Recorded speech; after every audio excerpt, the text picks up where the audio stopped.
Olá, boa noite. Começa agora Tema Quente, o programa da Rede TV com a discussão do momento. E o Tema Quente quer saber, você faria qualquer coisa para ficar famoso na internet? Não, porque eu não tenho essa vontade de ficar famosa. Eu tô bem do jeito que eu tô. Eu e meu amigo já fizemos um vídeo na internet para tentar ficar famoso, sim. E você, dê a sua opinião, vote no site do programa e envie perguntas agora pelo Twitter, no @TemaQuente. E para debater esses temas aqui com a gente, está o advogado Fábio Medeiros, que é advogado do Direito do Trabalho e especialista em internet. Boa noite, Fábio. Boa noite. Obrigado por ter vindo. Também está aqui com a gente a professora Andréia Jota, psicóloga do Núcleo de Pesquisas de Psicologia e Informática da PUC de São Paulo. Boa noite, Andréia. Boa noite. Obrigado por ter vindo. A gente estava vendo aqui, antes de começar o programa um pouco, já esquentando a discussão, se é possível fazer alguma coisa para ficar famoso. A Andréia deixou escapar uma coisa, assim, que talvez não exista uma receita. Andréia, tem uma receita para ficar famoso na internet? De jeito nenhum. E nem adianta fazer tudo para ficar famoso na internet.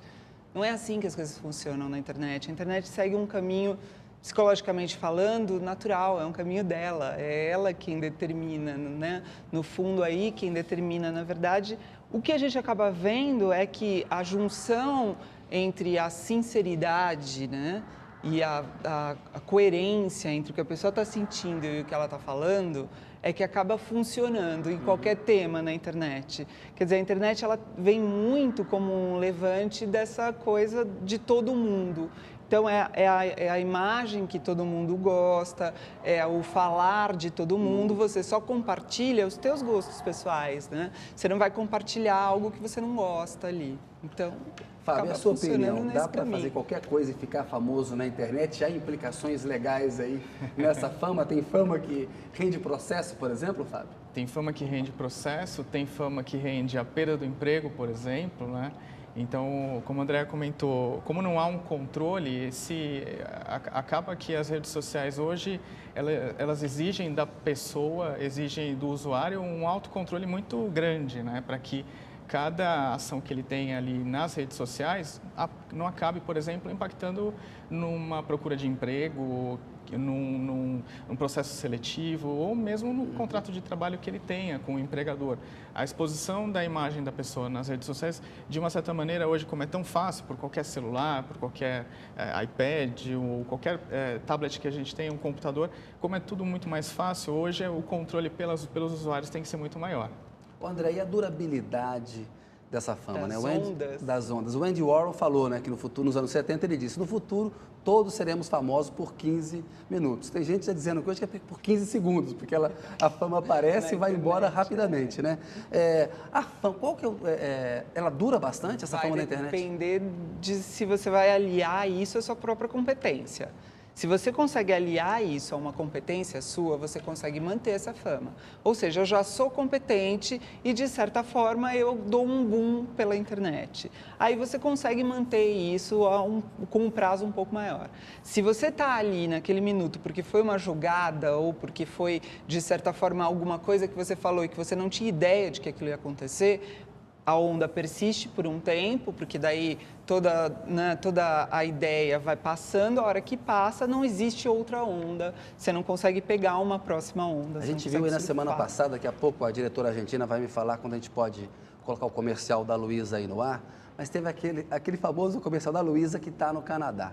Né? E a gente vai ver, e o Brasil inteiro discutiu isso. Teve gente que amou, teve gente que detestou, dizendo, eu não entendo isso aí ter virado um hit na internet, ter virado um meme, né? Que é aquele fenômeno que se reproduz com velocidade na internet. André, por que pegou a Luísa no Canadá? Porque era verdade. Talvez se a Luísa não estivesse no Canadá, não pegasse. Se aquele pai não fosse pai realmente daquela família, talvez não pegasse. Ele estava ali, ele estava sendo absolutamente sincero no que ele estava dizendo. E óbvio que se aquilo tivesse um roteirista, né, da massa, se aquilo fosse jamais passaria. Se sido intencional, não rolaria, né? Ninguém conhece a Luísa. Que diferença faz se a Luísa estava no Canadá ou na esquina comprando... Então vamos conhecer agora. Vamos conhecer primeiro o pai da Luísa, que faz o comercial sem a Luísa, e depois um que a Luísa já fez na Esteira da Fama. E é por isso que eu fiz questão de reunir toda a minha família, menos Luísa, que está no Canadá, para recomendar este empreendimento que eu assino embaixo. Você já deve ter ouvido falar de mim. Eu sou Luísa, que estava no Canadá, no curso de intercâmbio cultural e, mais que nunca, apaixonada pelo Brasil. Essa aí tá conseguindo, já conseguiu lucrar com a fama. Já tá durando Mas o mais pai de 15 trouxe ela rapidinho, né? Foi 2 segundos, primeiro avião, Luísa corre. Vamos capitalizar. Mas tem esse negócio, tem um momento, tem que pegar a onda mesmo, capitalizar a onda? Tem que fazer. Na internet você tem que capitalizar a onda. Se você não capitaliza a onda, a próxima pode ser que você não consiga pegar. Não é uma coisa que você possa forçar a barra para acontecer ou querer fazer uma receitinha para que aconteça, né? Simplesmente aconteceu, aí você corre atrás da onda e de repente você pega. Se a Luísa for competente, de repente ela até vai conseguir fazer alguns comerciais, vai até conseguir fazer algumas coisas desse tipo. Mas aí já vem o junto com a competência, já vem o junto com a vontade de estar, de fazer. Se a Luísa não tivesse essa vontade, provavelmente ela não conseguiria. O Fábio estava falando há pouco, ou seja, dos comportamentos nas redes sociais. Esse episódio da Luísa gerou ali um pequeno probleminha no Palácio do Planalto, porque no Twitter oficial do Palácio do Planalto, um servidor retuitou, né, reproduziu um tweet que falava que com a volta da Luísa, quem está indo para o Canadá é o Serra. E isso gerou, ou seja, o servidor foi exonerado. A gente podia dar uma olhadinha como ficou? Roda aí, diretora. Olha lá, com a volta da Luísa, quem está indo para o Canadá é o Serra. É um tweet da revista Piauí. Aí acabou que o servidor foi exonerado, o Serra levou no maior bom humor depois. Sim, ó, o Palácio do Planalto pediu desculpas, isso. O Serra levou no bom humor, aceita a desculpa pelo que aconteceu com o Twitter do Planalto. O autor reconheceu o erro e não há motivo para demiti-lo. Assunto encerrado. Ô, Fábio, é certo demitir a pessoa? Ele está correto? Então, vai depender da prova, né? Nesse caso, a prova, digamos que era escancarada em todos os lugares, aí, retuitada, reproduzida por vários usuários, né? Então, nesse caso especificamente, era muito daquilo que eu comentei, a falta do cuidado. Me parece que o servidor envolvido aí, que inclusive é um especialista da matéria, analista de redes sociais, pelo que se soube, ele, por descuido, ao invés de tweetar no seu próprio tweet, tweetou no Twitter da presidência. A versão dele é essa, ele confundiu o perfil pessoal com o do trabalho ali, né? Exatamente. Eu ia falar, você não pode usar qualquer tipo de perfil ou e-mail institucional para dar sua própria opinião. Exatamente. E hoje, então, nesse tipo de situação, o que acaba acontecendo é, se o empregador ou se o contratante, porque a gente está falando de empregado, às vezes você é um prestador de serviços, teve casos aí de patrocinadores que tuitaram falando mal, por exemplo, de um time de futebol e no dia seguinte teve aí o contrato cortado. Mas então, as empresas podem exigir dos empregados que sigam um código de conduta nas redes sociais? É legítimo? É legítimo, elas podem e devem. Por quê?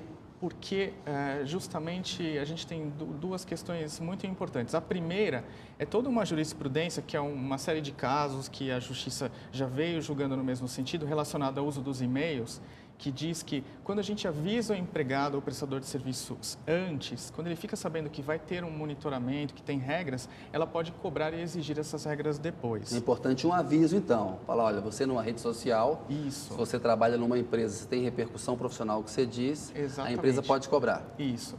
E por outro lado, as empresas, embora a gente sempre fale de imagem, privacidade, danos morais, a gente sempre vincule isso a uma pessoa. A pessoa jurídica também tem essa imagem, a marca tem essa imagem e tem o seu valor. Então, quando a gente implanta uma política própria, uma cláusula no contrato que já diga como usar as redes sociais, o que pode ou não pode, algumas empresas já têm feito isso, e isso acaba resultando só em vantagens, porque o empregado ou o profissional já sabe como agir e a própria empresa, em caso de problemas, ela tem lá os seus caminhos já para aplicar as sanções. André, tem que ter um código de conduta? Tem conselhos para comportamentos em redes sociais assim que você daria ou não? Tem. Quais? Ética e caráter. Autoconhecimento, ética e caráter. Se você usa lá dentro a ética que você tem aqui fora, se você vai para as redes sociais ou para qualquer coisa no espaço da internet com o teu caráter e com os seus comportamentos que você mostra socialmente, Se você utilizar essas mesmas bases para estar na internet, você não vai fazer um monte de coisa. Um monte de coisa que depois você pode ser punido por isso. A lei que rege o mundo presencial acaba sendo a mesma lei que rege a internet. Mesmo que isso ainda não aconteça de forma, como eu vou dizer, muito conjunta, o que acaba acontecendo, até por falta de outras leis, é isso. A pessoa está ali no Twitter, está no Facebook, ela acha que está num ambiente íntimo, só ela e o computador. Na verdade, ela está numa ágora, numa praça pública. Público. Internet é mundo público. Bandidos, mocinhos, gente boa, gente ruim, criança, adulto, tudo misturado no mesmo espaço. São os nossos usos e aquilo que a gente faz lá dentro, e aí não adianta você ver, as pessoas às vezes como seres humanos imaginam, não, quando eu estou na internet eu sou outra pessoa, isso não existe. Quando você está na internet você está mostrando uma faceta do que você é, mesmo que aquela faceta não seja necessariamente aquela que você gosta de mostrar. Fábio, do ponto de vista jurídico, que conselhos você daria para quem tem que levar em conta o trabalho, os assuntos profissionais no uso das redes sociais? Então, eu acho que a gente primeiro precisa separar os tipos de redes sociais. Hoje a gente tem alguns tipos de redes sociais que elas são mais privadas para os seus amigos, embora elas não sejam totalmente seguras. Ali, digamos que a pessoa pode ser um pouco mais à vontade entre seus amigos para postar fotos, para postar situações, às vezes até relacionadas ao trabalho ou a algum descontentamento com a vida. Mas existe segurança na internet? Não há. Agora, nas outras redes sociais que a gente tem, como, por exemplo, o Twitter, um microblog, o que você postar ali como servidor que a gente comentou aqui, aconteceu, já caiu no mundo, não adianta mais ele deletar. Alguém já vai copiar, tirar a foto e colocar, e retweetar em cima de... Então, eu acho que isso que a Andréa colocou das questões de ética são muito importantes. Mas eu acho que todo profissional, por exemplo, deveria, se não tem uma política, questionar a sua empresa. Vem cá, eu tenho meu Twitter, eu posso usar, como é que eu posso fazer de casa? Como é o jogo, né? Como é que é o jogo, para que eu não tenha problemas também com esse tipo de situação. Vou pedir licença para vocês dois um minutinho. Tema Quente volta daqui a pouco.